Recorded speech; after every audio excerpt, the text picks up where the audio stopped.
नदी पात्रावर वाळू माफियांचा डल्ला, जेसीबीने उत्खननाची तयारी, प्रशासन झोपेत। सिल्लोड तालुक्यातील पूर्ण नदी पात्रात सध्या वाळू माफियांनी अक्षरशः धुमाकूळ घातल्याचं चित्र समोर येत आहे।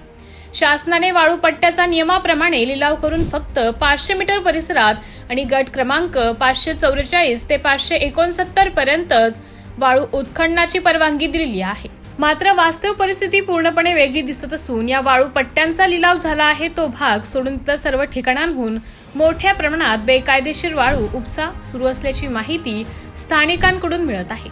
माहितीनुसार चिचखेडा ते धानुरा आणि वांजोळा परिसरापर्यंत पूर्ण नदी पात्रातून मोठ्या प्रमाणात वाळूची अवैध वाहतूक सुरू असल्याचं दिसत आहे।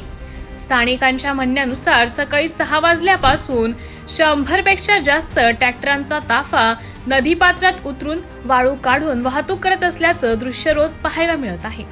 याहून अधिक धक्कादायक बाब म्हणजे काही व्यक्ती ट्रॅक्टर मालकांना खुलेआम सांगत असल्याची चर्चा आहे की अख्ख्या तालुक्यात तुमचा ट्रॅक्टर कोणी धरला तर जबाबदारी आमची, फक्त 1.5 लाख रुपये जमा करा, बाकी सगळं आम्ही बघतो। यामुळे अनेक गंभीर प्रश्न उपस्थित होत आहे। हा ब्लॉक मास्टर नेमका कोण आहे? कोणाच्या आशीर्वादाने चालू आहे ही वाळू माफियांची मक्तेदारी? महसूल आणि पोलीस प्रशासनाला हे सर्व दिसत नाही का? दरम्यान पूर्ण नदी पात्रातून जेसीबीच्या साह्याने मोठ्या प्रमाणावर वाळू उत्खनन करण्याची तयारी सुरू असल्याची ही माहिती समोर येत आहे, ज्यामुळे येत्या काळात बेकायदेशीर उत्खनन आणखी वाढण्याची शक्यता व्यक्त केली जात आहे।